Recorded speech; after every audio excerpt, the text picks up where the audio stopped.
started.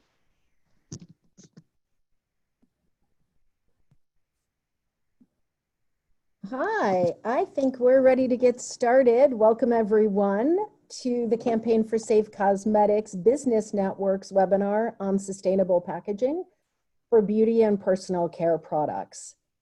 I'd like to thank the 100 registrants that are joining us today from 15 states across the United States and 4 countries across the world, really speaking to the fact that sustainable packaging is a global issue.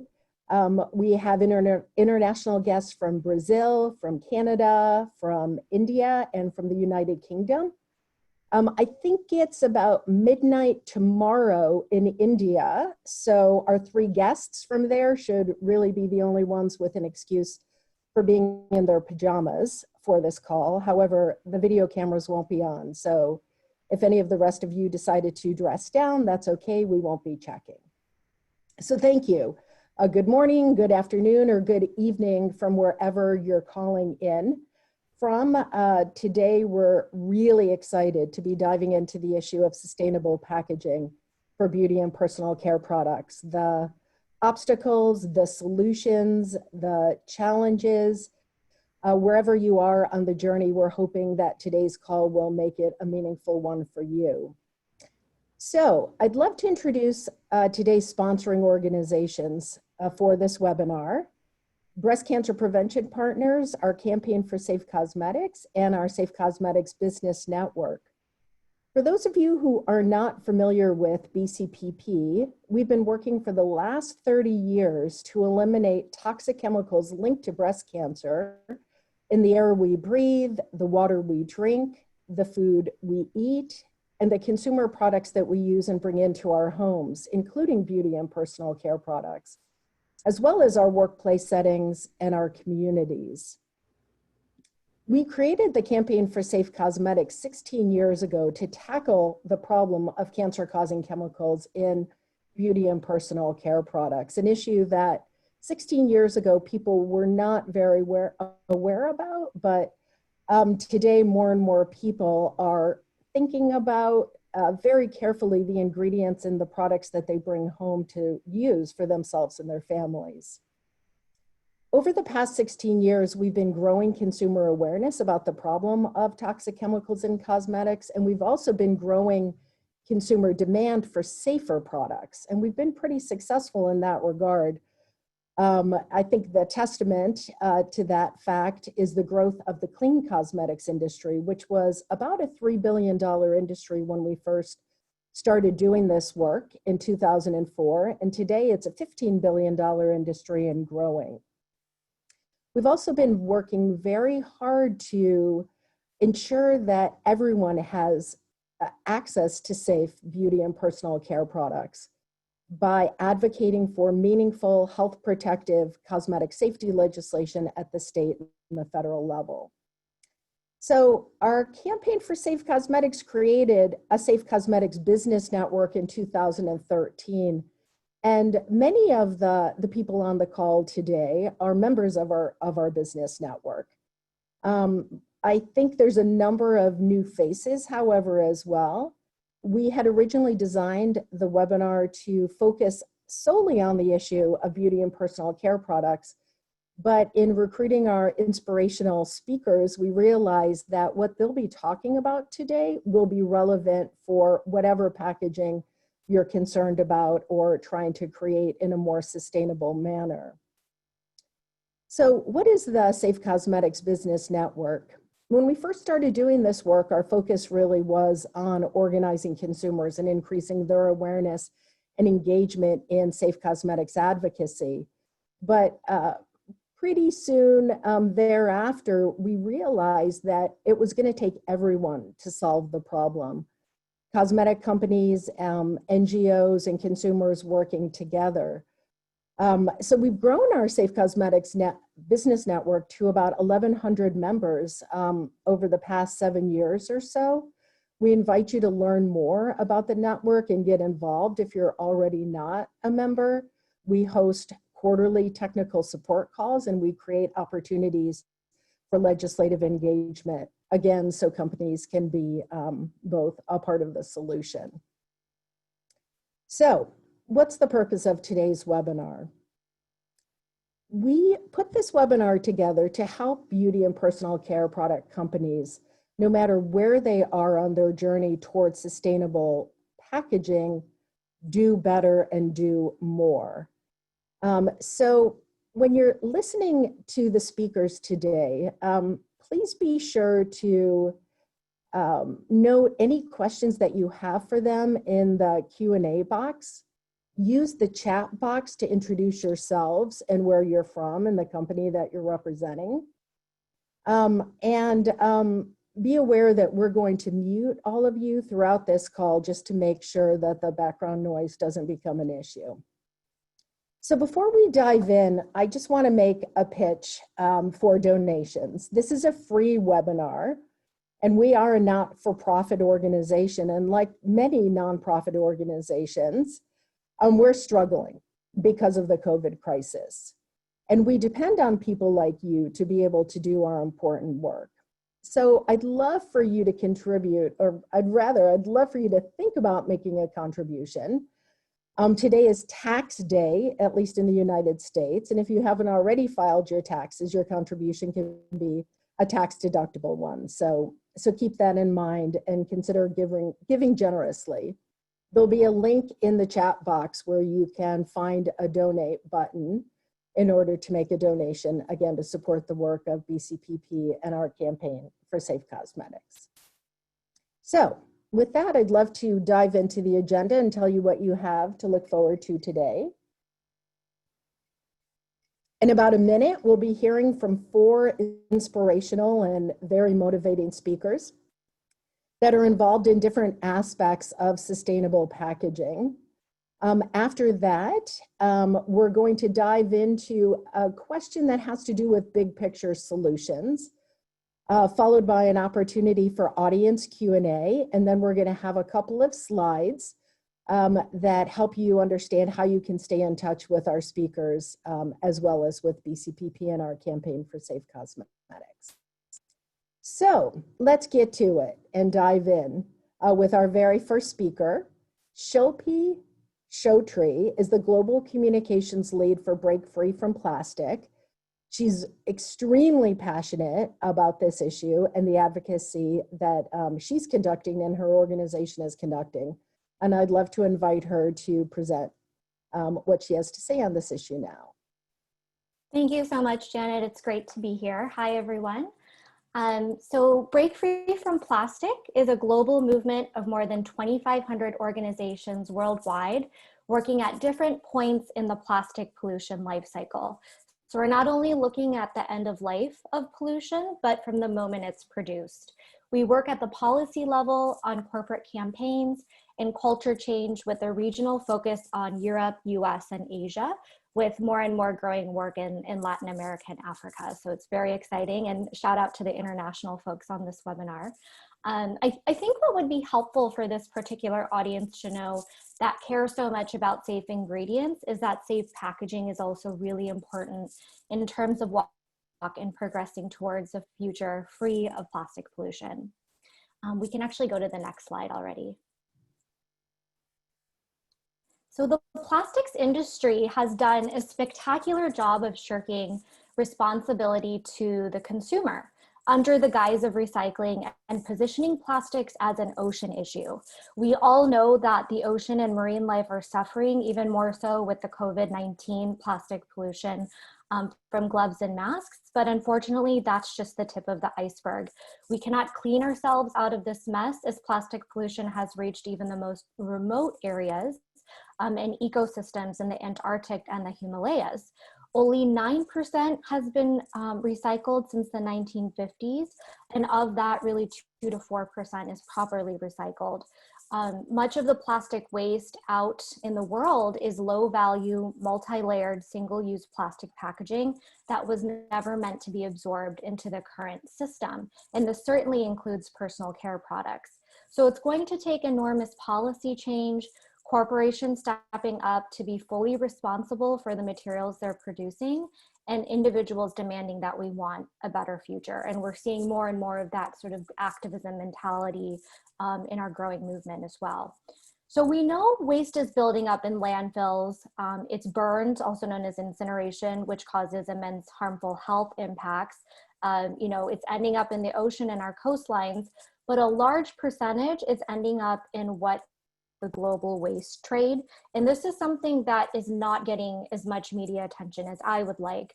Wealthier countries like the US, Canada, and European nations have been outsourcing their waste problem to developing areas of the world for decades. It's all too often openly dumped and burned, and it has turned into this giant humanitarian crisis that's been sort of pushed under the rug. Our radars. So roughly 60% of US waste is sent overseas to foreign markets, which sounds great, but you know, we found everything from Trader Joe's to Starbucks to L'Oreal in neighborhoods and towns across Southeast Asia. This is firsthand accounts I've seen of pristine agricultural areas that can no longer be used to cultivate their produce. And it's turned into just tragic dump sites. And I have to say, there's no local Trader Joe's in Indonesia. So this is a really big problem that we need to continue talking about and making sure that the products we're putting out there as companies can actually be digested in the domestic recycling infrastructure.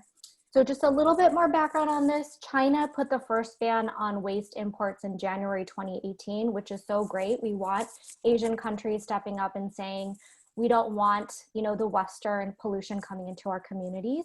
The problem is now other countries in Asia are following suit, but the waste is being diverted illegally to communities in Latin America and Africa, which is why our work is now focused more and more increasingly in that region. We don't want what's happened to Malaysia, Vietnam, Philippines, China to happen to Latin America and Africa. And what we're seeing in other parts of the world is this crisis that can be traced back to plastic producers in the global north because it's all branded. So there is a brand liability risk on this as well. Second, I think it's important to point out the connection between plastics and climate change. We don't talk about this enough, but 99% of plastic is derived from a fossil fuel-based source. Meanwhile, the plastics industry is expecting a 40% increase in production in the next decade, even though there are enormous health consequences to the communities of color that live on the fence line of production. So brands really have a moral responsibility to shift to alternative delivery systems and make sure they're not greenwashing. We're seeing a lot of frustrating false solutions out there like bioplastics that have the same chemical composition as your regular run-of-the-mill plastic. It won't degrade in the natural environment. Another false solution that I find really frustrating is the upcycling of plastic from the ocean into products and packaging. That sounds really sexy and it's getting a lot of attention, but ironically, that same packaging will either end up in landfill back in the ocean or shipped overseas. And not to mention the growing concern of microplastics. So the most recent research indicates we're eating up to a credit card of plastic every week. With all this said, I recommend doing a full life cycle analysis to understand where your product's end of life actually looks like in practice. And I know Mia is going to talk more about this in her presentation. If we can go to the last slide, perfect. Yeah, so Janet and I talked about kind of including some facts around plastics and human health in this presentation. And this isn't certainly my area of expertise, but I was really interested and intrigued by a conference I went to last June that was led by our member Upstream with scientists from around the world, and it was called the Unwrapped Conference. And some of the statistics were quite shocking as plastic was related to food packaging, though this isn't too far away from cosmetics and beauty products, given the skin is the largest organ in our body. So some of the facts I'm gonna mention now is definitely something to note. There are over 1,500 peer-reviewed scientific studies clearly demonstrating the leaching of multiple chemicals from food packaging, not to mention when it's in heat or in sunlight, it can increase that leaching and that toxicity levels. Over 12,000 chemicals, is the photo here, may intentionally be used to make the materials that come into contact during the transporting, manufacturing, processing, packaging, and or cooking of food. And 93% of bottled water samples from 19 locations worldwide contained microplastics. So I wanted to throw a couple of those facts out there to you. So when you're thinking about it as it relates to skincare and cosmetics, you can get more info at unwrappedconference.org. And I think we're going to see more and more dialogue around this in the scientific community as it moves forward. And I think there's this certain trend with, you know, how we started with organic foods and then we've gone into organic skincare. It's sort of this domino effect. So I think this is going to reach the cosmetics and safe cosmetics space here in the near future. And that's all I have. I'll close by saying, even though, you know, this is a massive, complex, intersectional issue, we really need to hone in on solutions that are scalable and accessible for the broader consumer population. So Janet, really appreciate what you said earlier about accessibility. It's so important. And I'm looking forward to hearing from the other panelists on how they're addressing safe cosmetics packaging. Thank you, Shilpi. That was an awesome presentation, and I was so interested to hear that statistic that up to 12,000 chemicals can be used in packaging. When you add that to the 10,000 chemicals that are used to formulate cosmetics, some of those chemicals are the same, you know, but I think consumers end up being confronted with a toxic chemical soup. You know, every day they apply their favorite, you know, body lotion or wash their hair. So thank you. Those are some sobering facts. So I would love to transition now to Joseph Rinkevich, and he is the CEO and founder of SciVera, and he has a fascinating presentation to help us understand even more about the chemicals in cosmetic packaging. Thanks, Janet. Thanks everyone for making some time out of your day today to join us for this panel discussion. Thanks to the Campaign for Safe Cosmetics for organizing it. I'm going to just take a few minutes and talk a little bit about the chemistry aspects of cosmetics packaging, personal care packaging, and consumer products packaging in general. I work for a company called SciVera. I'm founder and president. We're based in Charlottesville, Virginia, but we have team members all across the country. We're a team of toxicologists, software engineers, and customer support folks who have built a software platform called SciVera Lens that essentially creates this instant infrastructure for retailers and consumer products brands and their extensive supplier networks to reach into the supply chain, gather information about chemicals and materials and products, and generate an evaluation in a simplified form in a very cost-effective way to better understand the decisions that are made in the supply chain about chemicals and materials. This fits right into sustainability of cosmetics packaging. It fits right into the circular economy. Now, just a couple of snapshot examples of chemicals that are known problems in packaging. These are all familiar to everyone on the call, I'm sure. Bisphenol A is a component of polycarbonate plastic, was recently replaced by another BP bisphenol chemical, bisphenol S, and soon came to find that that chemical was also problematic. Other examples, phthalates, forever chemicals, PFAS class chemicals. The additives that are in materials, their colors and preservatives can create problems from a human and environmental health point of view. And the impurities and residuals that come along with the intentional chemicals that Shilpi mentioned, that adds another layer of complexity to understanding these things. Gathering that information, protecting your supplier's proprietary ingredient information, but getting the knowledge to make informed decisions, that's what's critical. And that's what we do at SciVera. Chemicals management for cosmetics and personal care and consumer products in general has dramatically shifted. Traditionally, if it's not illegal, it's okay to use.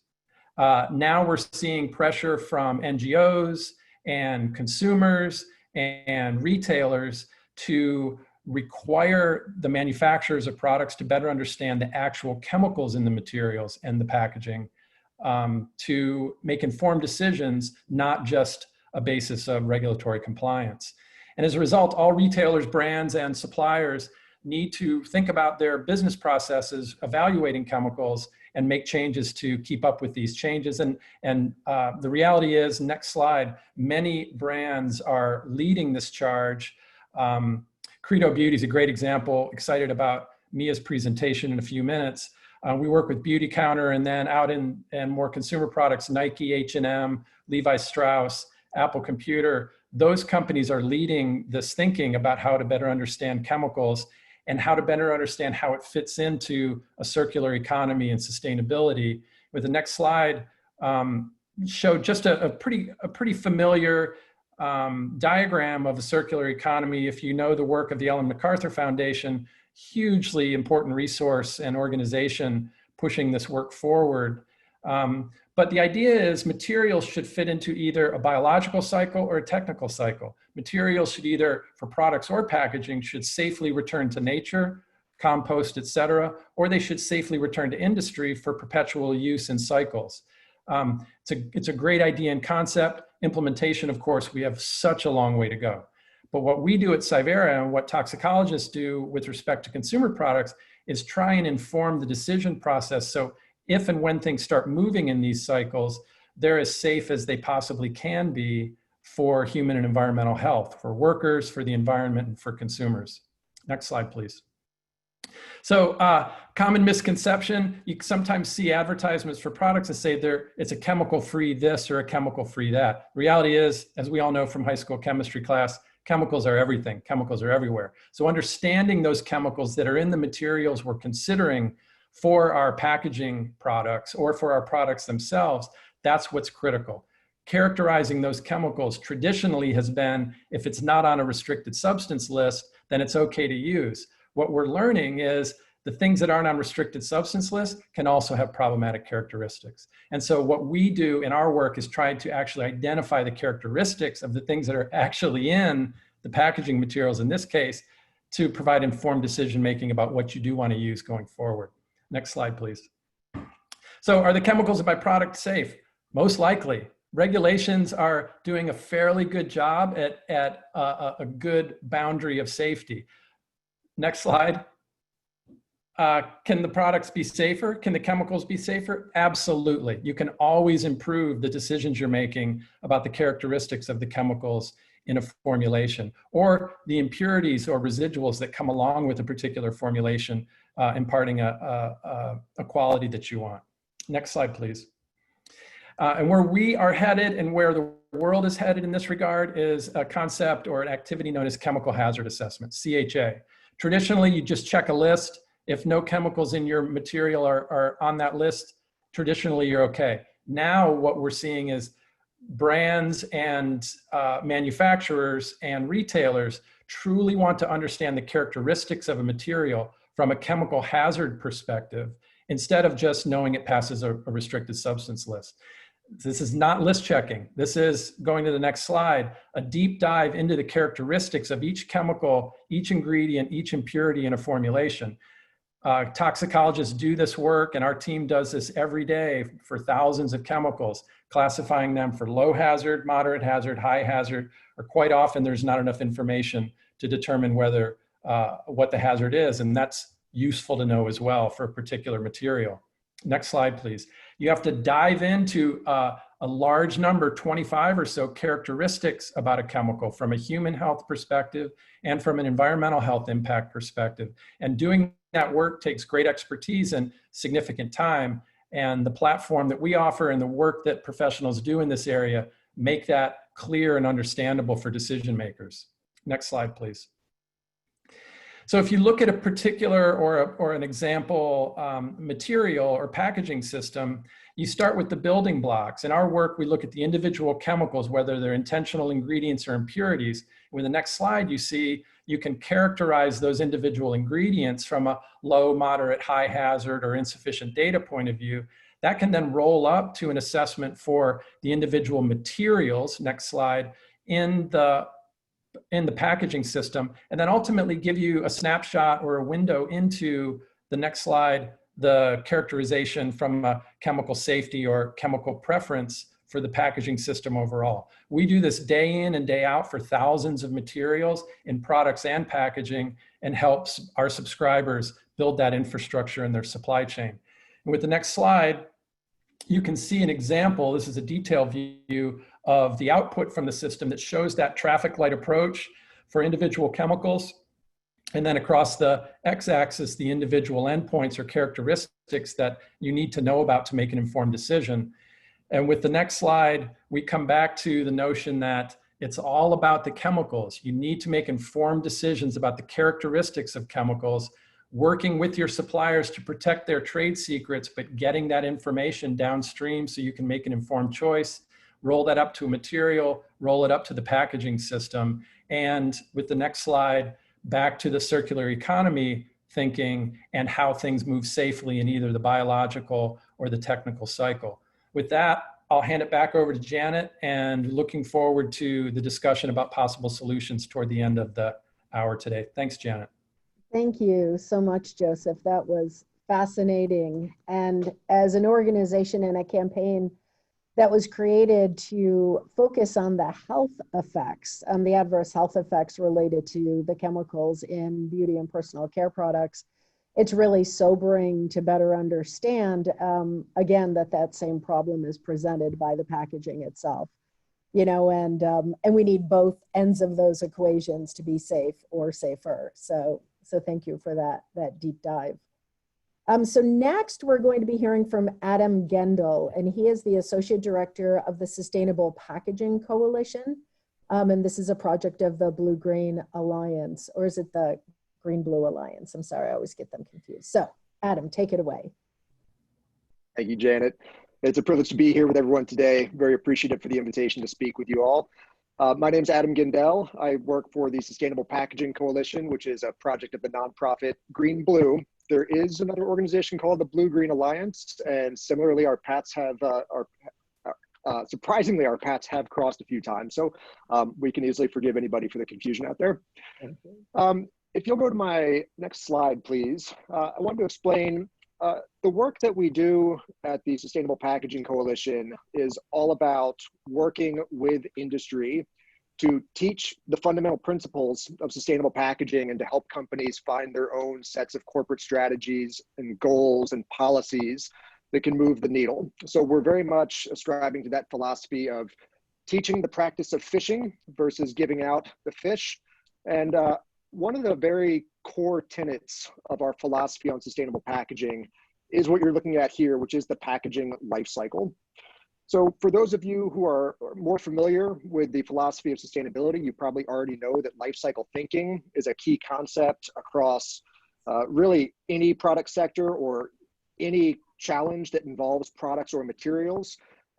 In short, it simply means zooming out and being holistic. So we call it the packaging life cycle. Other folks can look at this and say it's a depiction of the circular economy. Other folks look at this and say, this is the packaging supply chain, just kind of folded around and having the end meet back with the beginning. And all of that is true. I think the main reason that it's so important to us to have companies use life cycle thinking is that there are trade-offs everywhere. And right now, I would wager a guess that the main amount of focus tends to be at the very end of the life cycle. And this idea that the problem with packaging is that it becomes waste, and therefore we need to direct all of our attention to that one portion of the journey that packaging goes through in its life cycle. And we see a lot of companies with very well-intentioned pursuits work to address end of life, and then later on they find out that they've introduced unintended consequences elsewhere in the life cycle. So something like making a more recyclable packaging many times can mean using more packaging, right? Using something that's more rigid and more heavy and has a better chance of getting through the recycling system. It's not always a bad thing. Sometimes I think it's fair for companies to look at that and say that trade-off is worth it. More so important to us is that companies acknowledge that there are trade-offs. In my opinion, the entire nature of sustainability is a game of managing trade-offs. So looking at the life cycle is a key way of understanding where those trade-offs might occur. And again, using system thinking, zooming out, and being holistic. We can go to my next slide, please. So the reason that it's important is that we can all kind of visualize the journey that packaging goes through, right? It starts as a raw material, it gets refined into a packaging material, made into a packaging shape, filled, sold, bought, used, disposed of. The truth is, as has been invoked by the previous speakers, supply chains can be complicated. There can be, upwards of 1,000 different touch points if you untangle the entire web of all the processes that go into making a package. And I think this really illustrates the point that the sustainability challenges surrounding packaging are much more than waste. And I actually find this group quite delightfully unique in that you've banded together to focus on toxicity, because again, most companies look at packaging as a waste problem.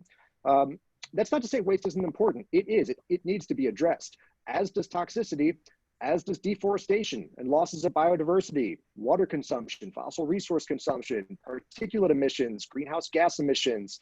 We can create the laundry list, and I think folks can get pretty overwhelmed pretty quick.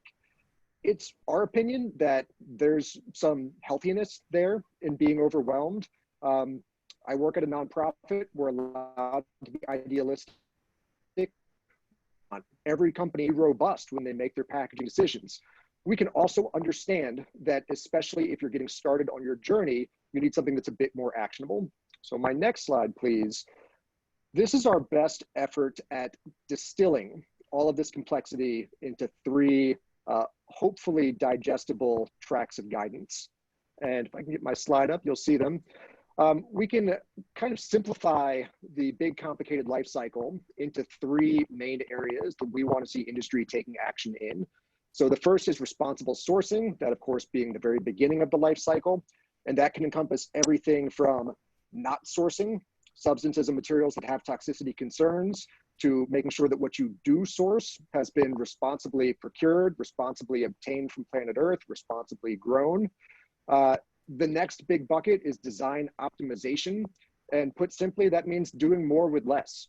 No matter what kind of packaging material you're choosing to use, no matter what environmental impact you prioritize as being the most important, using less packaging 9 times out of 10 is going to be a good thing.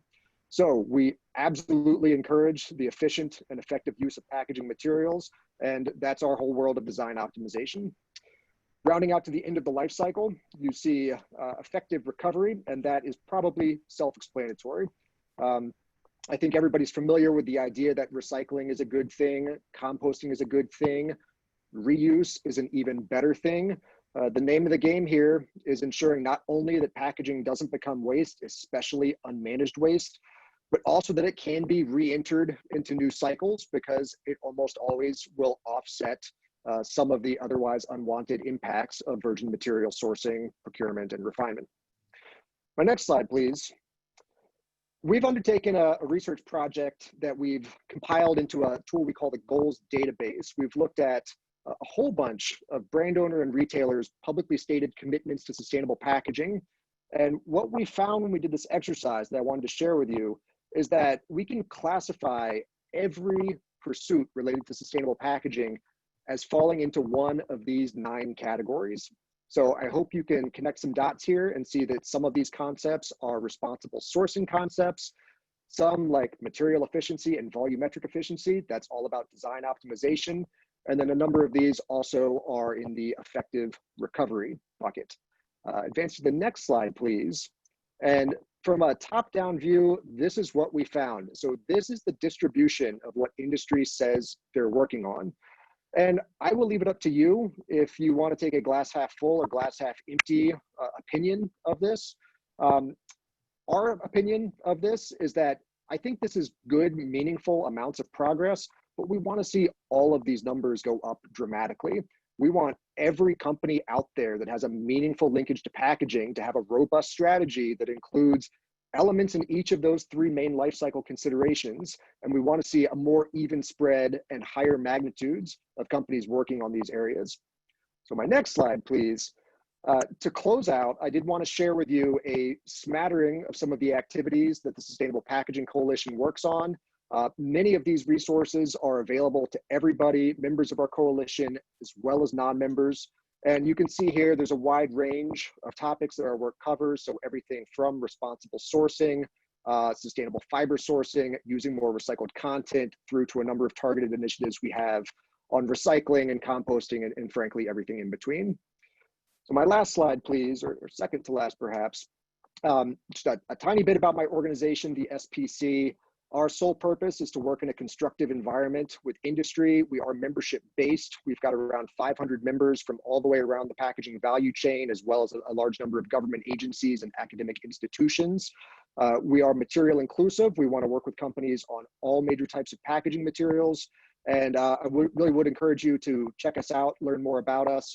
Our last slide that I will conclude with is our URL. So if you'd like to learn more about any of those resources, including the goals database that I showed you some findings from today, please give us a visit there. So with that, I will close. Thank you everybody again for your attention today. And Janet, I'll pass it back to you. Thank you, Adam. That was really helpful. It reminded me that this is the kind of problem that really needs everyone working together in a supportive way as a community in order to move the solutions forward. And I'm glad that organizations like yours exist to help make that happen. So thank you. So now I am so pleased to introduce my dear friend and colleague, Mia Davis, who is the Director of Mission at Credo Beauty, who's going to tell us a little bit about what Credo is doing and what it has to do with the problem that we're discussing today. Thank you, Mia. Awesome. Thank you, Janet. Thank you to all the other speakers. This has been really incredibly info-packed session so far. So I am the Director of Environmental and Social Responsibility at Credo Beauty. Credo is the largest clean beauty retailer. We have 9 brick and mortar stores, opening 2 more this year, and have a healthy.com business at credobeauty.com. And previously, before Credo, my whole career basically has been in reducing the use of toxic chemicals and unsustainable materials. And one of my first jobs after my master's degree was working for Janet Nudelman and others at the Campaign for Safe Cosmetics. So this is hopefully not full circle, but along the arc of my passion in my career and my amazing community. So if we could go to my first slide, that would be great. I'm going to spend a couple of minutes talking about what Credo is doing around sustainable packaging. So Credo, as I mentioned, is a clean beauty retailer. And a couple of years ago when I joined the team part-time, because I do a lot of advising and consulting for this space and for kind of CPG and other startups that are thinking a lot about how we reduce waste and reduce the use of toxic chemicals. When I joined the team part-time, I came on board to define clean.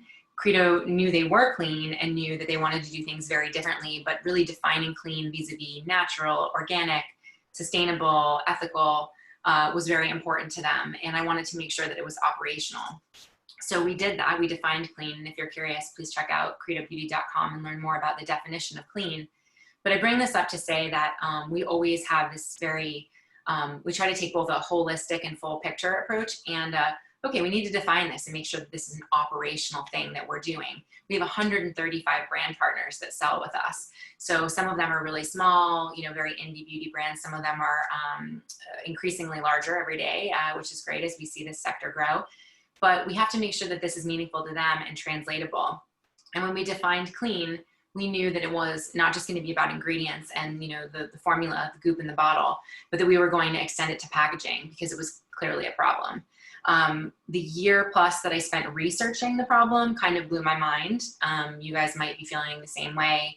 Even if you know a bunch about this topic, the deeper you dig, the stats that Shilpi gave, the actual chemical and, the polymer makeup that Joe talked about, and then just the really whole picture that we heard from Adam, it's a lot, right? And it took a lot of research, and I interviewed a lot of stakeholders in developing the sustainable packaging guidelines for Credo, which we just launched to our brands, the 135 brands, April 22nd of this year, Earth Day. And I'm going to show you 2 slides, this one and then the next, that really drills in on the milestones and goals of the plan of the sustainable packaging guidelines. And this is kind of higher level approach. And I completely agree with Adam. He mentioned things like talking about trade-offs, talking about complexity, talking about life cycle analysis and a holistic approach. And this diagram hopefully gets at that. I'm not going to walk through every single one of them just for time constraints, but spend a little bit of time in each one of these buckets. And, you know, the flower in the middle, which is Credo's logo, really shows that that's the sweet spot when you're thinking about sustainable packaging. It doesn't mean that every brand is doing that right now, or even by the deadlines that we have in our milestones, because this stuff is really complicated and you're not going to be able to check every single box for smart design and sustainably sourced and optimized for end of life for every package, for every type of product. But we want brands to be thinking about these criteria when they're choosing packaging or designing packaging if it's custom. So a lot of parallels with what Adam was talking about, but smart design, you know, this is, you guys, I'm sure everyone on the phone or on the call is familiar with the 3 R's, right? Reduce, reuse, recycle. They go in that order very much on purpose. And it's a good reminder because sometimes we might be throwing them around without really rethinking like how we know those R's. We always want to reduce. We always want to have smarter design as much as we possibly can. We shouldn't have, you know, a cap on a bottle that's this big just because it looks kind of beautiful on the shelf. We need to be thinking less. We need to be lightweighting, doing more of that smart design from the get-go to reduce. We should also be designing for refill. Refill is king. If we can, not necessarily like the bulk, you know, when you're at your, you know, Whole Foods or whatever, and you're filling up your bulk foods, that kind of refill, but more like refillable inserts for things like a stainless steel stick component that has an insert that you refill with your deodorant. And when you're done, you could either recycle this or you send it back to a take-back program and refill it, and there's your stick, right? There's a lot of examples of components like this that are starting to come on the market, which is very exciting. So we need to be thinking about reducing, reusing, or refilling, and then recycling. Recycling is broken, badly, badly broken, but recycling matters, and it's an important tool in our toolbox that we need to be working toward. If you could throw up that slide again with the Venn diagrams, that would be great. I can't see it anyway. So that was smart design. Also, sustainable sourcing is really important. So thinking about better, you know, renewable feedstocks, all kinds of important ways to mitigate some of the toxic inputs and extremely unsustainable extraction methods for, mainly for petrochemicals, for oil and gas.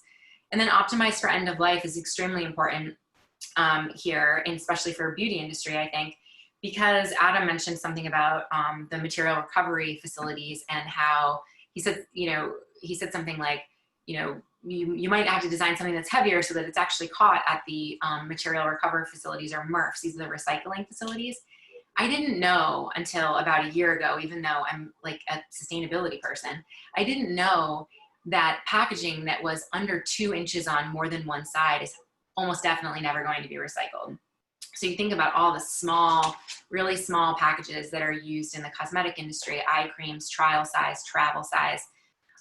Those, even if they're made out of glass, but certainly if they're made out of plastic, are almost definitely not going to be caught by these sorting facilities. They're going to go right through the machinery and it ends up as waste. So even if that packaging was theoretically recyclable, like it's a plastic that's often recycled, meaning that it's plastic number 1, number 2, or possibly number 5, it's not going to be recycled when it's that small. So optimizing for end of life means thinking about the design, thinking about the recyclability, not in theory, like glass is infinitely recyclable in theory, but actually an abysmally low amount of glass is recycled in the United States. We have to have these honest, hard conversations in order to actually set goals for brands and for choosing the smarter, better packaging. Next slide, please. So just very briefly, you know, could spend a lot of time talking about even the phases for the milestones that we developed at Credo, but I'll just do high level on them. We saw the previous slide where we're talking about the holistic vision and what we're working toward and what we want brands to be considering, and our packaging supplier friends as well. And now here are some of the goals that we've stated for this new sustainable packaging guidelines. Phase 1 is now, and it really focuses on reducing. We're asking brands to stop using, stop selling, stop making masks, wipes, pads, things that were designed for one use and thrown away. They're really convenient. They're really awesome. People love them. It's a hard business decision to make this call. But when something's designed to be used once and thrown away, it's just so inherently wasteful. And when they're designed to be used once, but they're supposedly compostable or biodegradable, well, almost definitely they're going to go in the landfill, and nothing breaks down in a landfill. I hate to say it. So it's still, you can be theoretically biodegradable, but we're less interested in theoretical. We're interested in what's actually happening for real.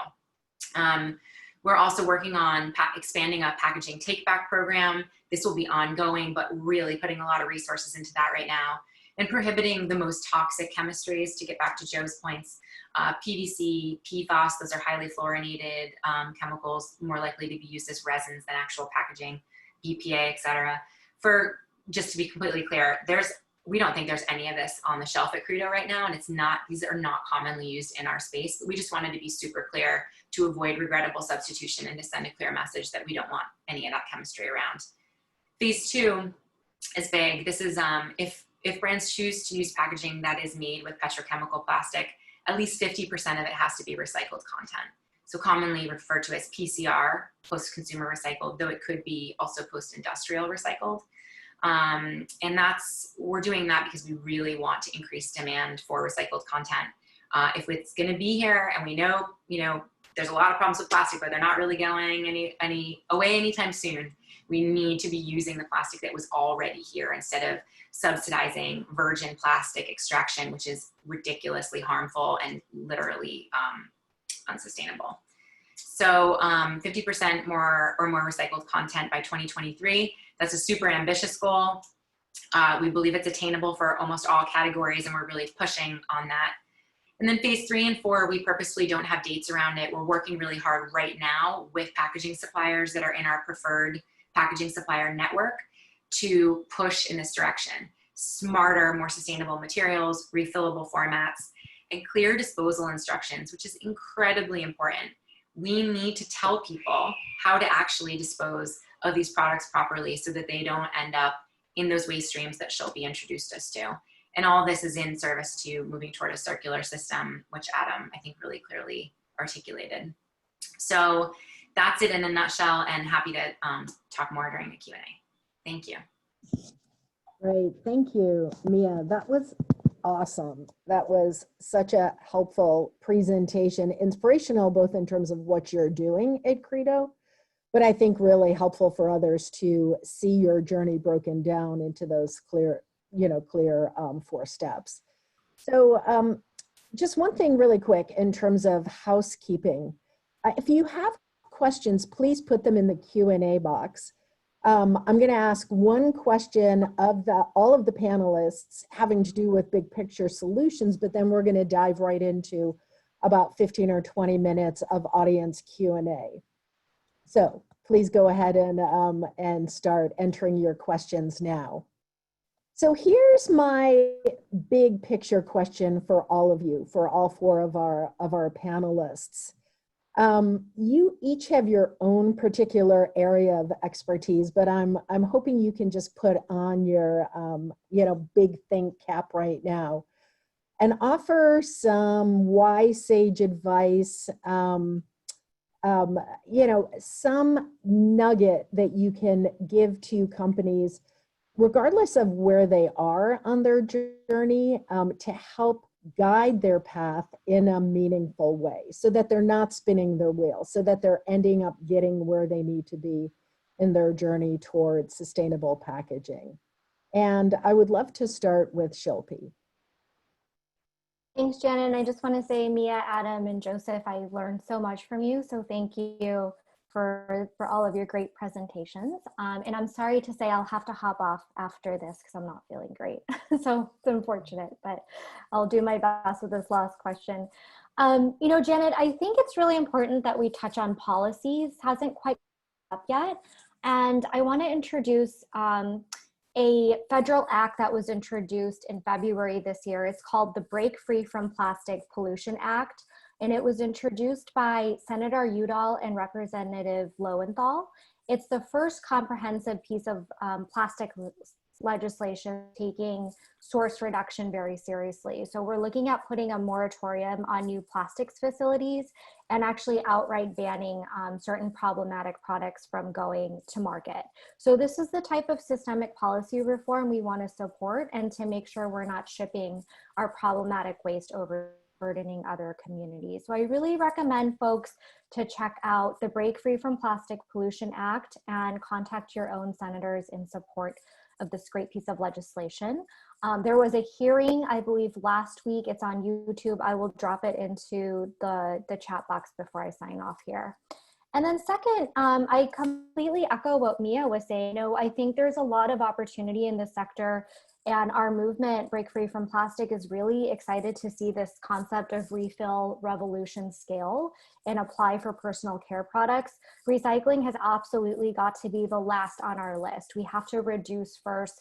Refill and reuse is king. I've seen incredible examples of beauty brands partnering with local retailers to refill products in person, to naked packaging, or creating alternative delivery mechanism where there's a sound process for sanitizing, refill, and reuse. Of course, the pandemic has turned a lot of this on its head, but we want to go back to these processes of refill and reuse at the local level, and being able to support the local economy is also so key, so we can move away from the extractive economy.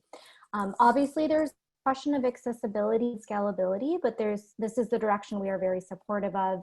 I appreciate the innovation of less is more and going back to basics, like shampoo bars. It's so simple. It reduces the need for multiple products in packaging.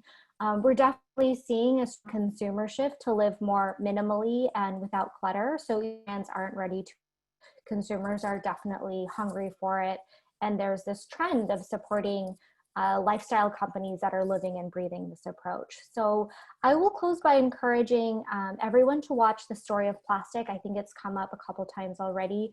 It premiered on Discovery Channel on Earth Day, and it's truly the story of our movement revealing the true cost of plastic pollution. So you can sign up at storyofplastic.org to watch the film. And then of course, to check out more about our movement, it's breakfreefromplastic.org. Thank you so much for having me on. Thank you, Shilpi, and thank you for being such a good sport especially when you haven't been feeling well. We so appreciate you being here. And I just personally want to say just how inspiring the movement is that you've helped build this global movement. It's clear that this is what it's going to take. And you're just an inspiration in terms of everything you've done. So thank you. Thank you so much, Janet. Take care, everybody. Bye, Shilpi. Bye-bye. All right, so why don't we go ahead to Joseph next and hear your little bit of wise wisdom. Yeah, thanks, Janet. I would say if you are a brand and you are making cosmetics products or personal care products or consumer products in general, be the change. I mean, Credo Beauty is a great example. Set your intentions and put the message out to your suppliers that this is where you want to go. That will obviously start an interesting discussion, and there's already some comments in the chat about, how do you start this process with your packaging suppliers. You'll traditionally get a safety data sheet back, or even just a declaration that there are no illegal chemicals in the material. It's compliant with regulations. And that's the start of a discussion. Using some infrastructure to gather data and protect a supplier's trade secrets or intellectual property, but still get that toxicology information can be very helpful. If you're a formulator, you want to tell your story downstream to folks like Mia and show that you're going beyond the safety data sheet world of chemical compliance and say, here's how we consciously select our ingredients, not just there's no plutonium in this package, right? That's the place we have to go. And that's a complex, difficult issue in large organizations and small ones to make that transition, but it's possible. And it's a crawl, walk, run sort of thing. That's what I would suggest, Janet, is, and of course, lots more to talk about, but I'll pass it back to you so we can stay on schedule. Terrific. Thank you so much, Joseph. Adam, you're up. Great. Yeah, so I love this question, and I thought of like at least 10 different ways I could answer it. But understanding that there's a number of small and mid-sized companies in our audience today, I thought I would best talk about these ideas of bottom-up and top-down sustainability. So we've heard from a lot of companies that they usually use one of those models.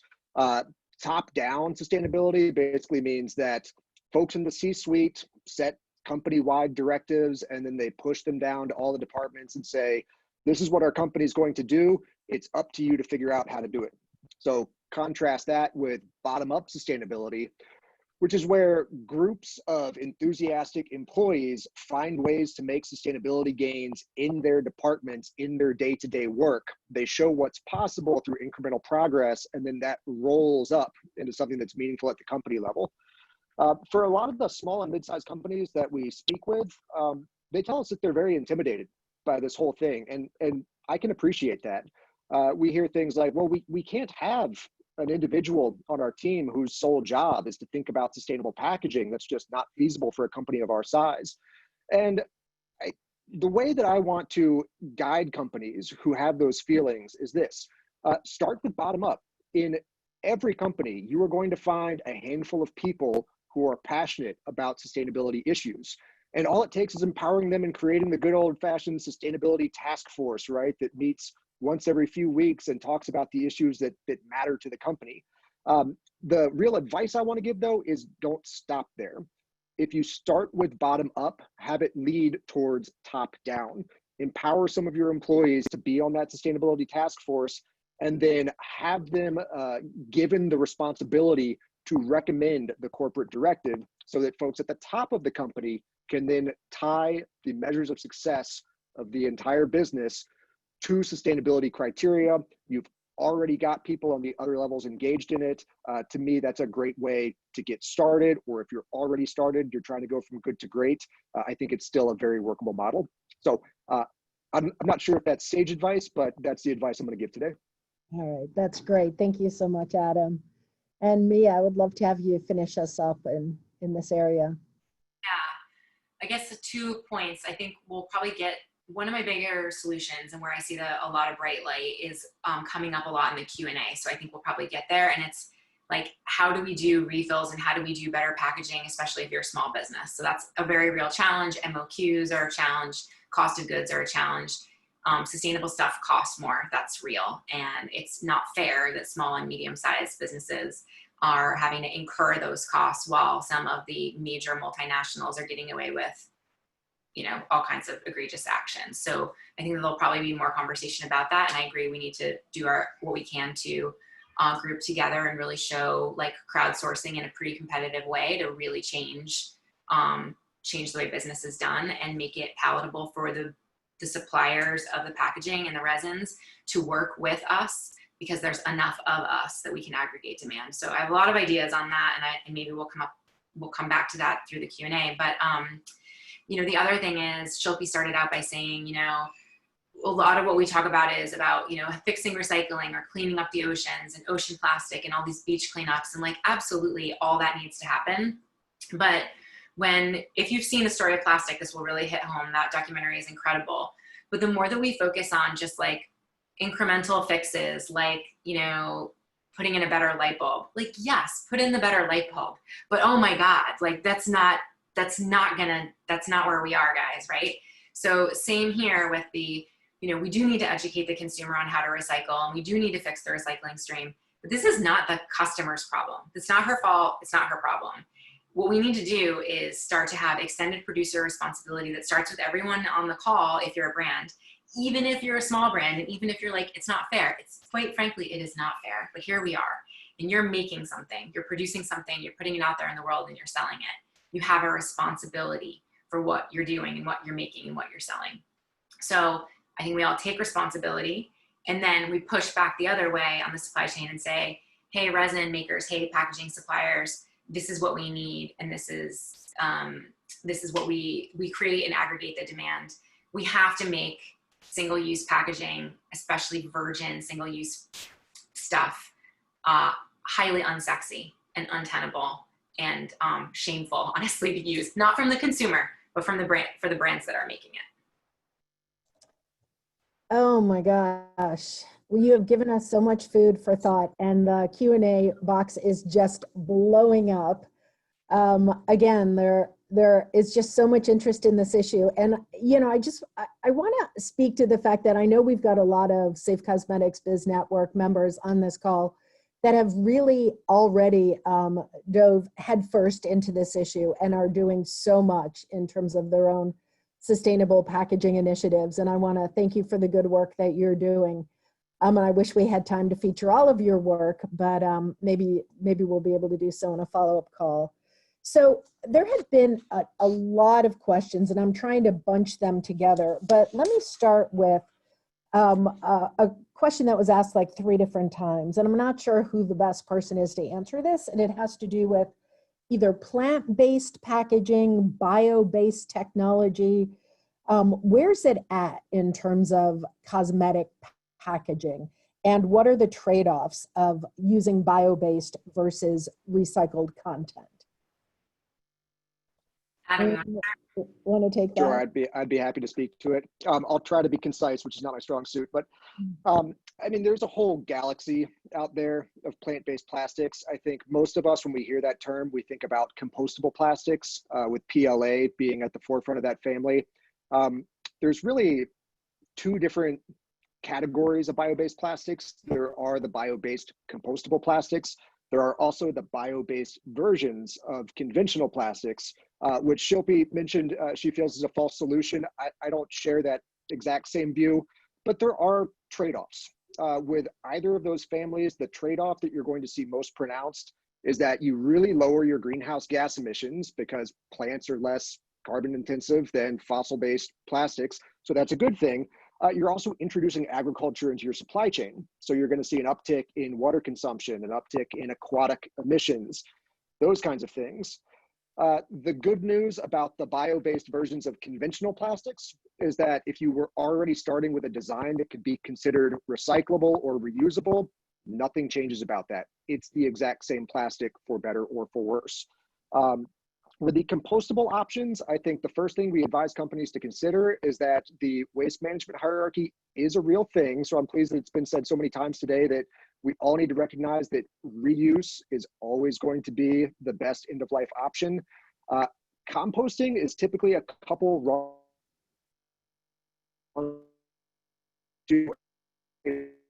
pathways, retaining the environmental investment that's been embedded in. There's also a very long conversation we could have about the acceptance of compostable packaging in industrial composting programs and how few and far between those are. I feel like I should save that for another day, but curious if the other panelists would like to weigh in. Yeah, I agree with everything that you said, Adam. Also want to point out that some materials that are okay for example, takeout food, like if you go to a salad joint and they have a compostable container there and they have a closed loop composting facility where they partner with composters, it's a completely different use case than what we're talking about. We have products that are supposed to, they contain goop in them that will eat away and break down the material that is holding it. And they're supposed to stay on the shelf for like 2 years. So it's not like compostable packaging is it's not one thing, it's not one size fits all. And completely agree that most of the time, unfortunately for our industry, it's actually, if it even exists, it's kind of a myth outside of secondary packaging, which means like unit cartons, boxes. Compostable primary packaging, which is the container that holds the goop. I really encourage people to not even talk about it in our industry because I think it's greenwashing and it's a false solution. It's just not real right now. And someone asked about, you know, does anything, someone asked a question about my comment about biodegrading in a landfill. You know, you can have a bamboo wipe, like this comes back to my definition of clean, right? It might be natural, but it doesn't mean that it doesn't mean that it's necessarily safe. It doesn't mean that it was sustainably grown. It doesn't mean that it's going to break down in the end of life. You can have a bamboo plantation that was grown with a ton of pesticides that ousted every single, you know, creature living in that space and no one's paid a living wage. And you can make a bamboo wipe that you can claim it's biodegradable. When it goes to the landfill, it's never going to biodegrade because of the lack of oxygen, lack of microbes. There's like nothing good happening there. And landfills are like sometimes every single day they lay recycled glass, crushed glass cullet, the glass that never made it back into a product that people thought was recycled. They lay it on top of all the layers of trash in the landfill to keep it from blowing away and to keep it lower so they can keep adding more stuff on it. That bamboo wipe is never going to go anywhere. So arguably you have now perhaps a far less sustainable product than even a conventional cotton wipe that's never going to go anywhere. So that's hopefully not super depressing news, but I think it harkens back to that there are always trade-offs and this is complicated, but that's just a fact, right? That's not a reason to get overwhelmed or to put your head in the sand and be like, oh, I can't even do this. It's in fact empowering. And it shows that we just have to, I think we just have to be very, very honest about how we make material decisions and ask for as much information as we possibly can about the growing practices, about the claims that are being made. There's a lot of greenwashing from material suppliers that, just like with ingredients, right, that needs to stop. So as Joe said earlier, we're not just asking for a spec sheet. We're not just asking for an MSDS, which is like, honestly, usually useless if you're not OSHA. We have to ask for a lot more information, and we have to reward those companies with our dollars that are giving us the information. And the idea that it's trade secrets or you don't need to know is ridiculous. Of course you can know. So I thank you, Mia. Your answer just brought up a whole bunch of other questions that were asked, and a couple of people did speak to this question of glass. You know, that it's so counterintuitive that glass isn't recyclable, and what's the deal with that? Too small to recycle. Most glass is virgin. Help. And related to that was the question of refillables. Mia, could you just speak to, like, what is Credo doing about refillables, and can anyone on the panel point to any best practices, any companies that are really leading the way in terms of their use of refillables? Yeah. Well, for the small brands that are on the call, this is a great point of difference. Like, refills are just starting, and you can be a part of the rising tide that really is like early adoption, which, yes, can be expensive and you got to work out some kinks, right? But you also have the opportunity to be a real leader in the space. There are some brands, I happen to have them here, not even just because my desk is a mess and I'm obsessed with packaging, right? But I have some like refillable compact solutions where you buy, this one's it does have a magnet in it, so that would have to be removed in order to be recycled or break down. But it's a glossy paper compact and then a refillable insert. I showed you one stainless steel stick type of component. Here's another stick. This one is made out of 100% recycled plastic with a plastic insert that was designed to possibly be big enough to be caught by a MRF. It depends on where you are. Recycling is infuriating because it's both a global and a local market, and it can be really tricky to figure out how to design for where your customer is or where you are. But you asked a lot of questions, and I don't want to hog the floor, but one of them around glass that you asked, Janet, and then when you were rephrasing the question, I just wanted to make a clarification. It's not that it's not recyclable. It's infinitely recyclable if the system supported it. The system that we have in place almost everywhere in almost every municipality in this country can't handle glass for single stream. We thought we were doing perhaps a great thing when we said, hey, just throw everything in that blue bucket and we'll take care of it later. That will increase everyone's adoption of recycling, right? What it's really ended up happening is massive contamination and breakage, and glass now is so heavy, so broken, so contaminated. You have white glass, green glass, brown glass, you know, Myron, violet glass, frosted glass, all these different kinds of glass, some that are tempered with additives. They're completely different products, and they can't be recycled in the same way. And they're so heavy and so contaminated by other things like metals and other materials that most municipalities aren't even taking. They can't even find a market for their glass right now, unless, of course, you live in like the Bay Area and you're near Napa and Sonoma, where there's much more of a closed loop. So that's what I mean by it's both global and local. So glass has a lot of perks for a lot of different reasons. Perhaps Adam and Joe want to talk about it, but it's an unfortunate myth slash sometimes greenwashing thing to say when you just are like, we'll just go glass, like glass will solve it. It doesn't necessarily. I'm super sorry to say, because could be awesome. But. So we just have time for one more really quick question. And if folks were wondering, this webinar was scheduled for 1 hour and 15 minutes. So we're not over time yet. We still have about 5 minutes left.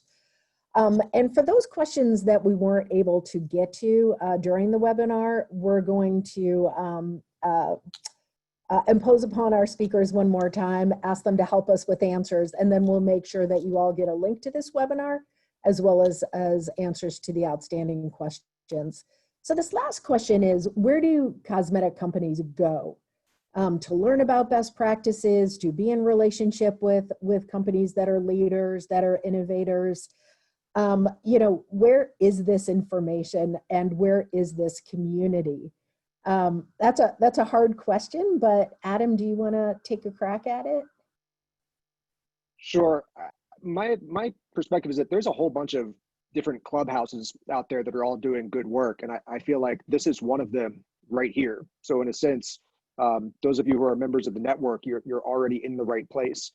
I hope it goes without saying that my organization, we pride ourselves on being one of those clubhouses as well. We think that we bring something unique in the breadth and inclusivity of our work. There are a number of others. It really depends on which facets of sustainability you're most interested in gaining more knowledge about. There's plenty of NGOs out there doing good work. Maybe that's self-service since I'm at an NGO, but to me, they fill that role. They bring companies together, and I'd encourage you to learn more about all of them. All right, thank you. And Joseph, can I ask you, can you give us just a 60-second or less answer to the question of, is green chemistry promising in terms of a solution to the problem, to the challenges of toxic chemicals in packaging that you raised earlier? Yeah, it's not only promising, it is the solution. It's basically the next level of thinking beyond compliance from a chemicals point of view. It's truly understanding the characteristics, and green chemistry is not only toxicology, it's also understanding the life cycle of the molecule as it's manufactured, the amount of energy it takes to make it, the amount of water it takes to make it, the byproducts of manufacturing that molecule. All of those things are critical, and that's all in the 12 characteristics of green chemistry that are now, over 20 years old. It's where chemistry needs to go and is going, fortunately. I'm happy to answer more in more detail on that if and when we have more time. To the point about where can folks go, completely echo Adam's point about here, the network, or networks more generally. The Sustainable Packaging Coalition, fantastic organization, Charlottesville based. Love seeing the green blue team occasionally.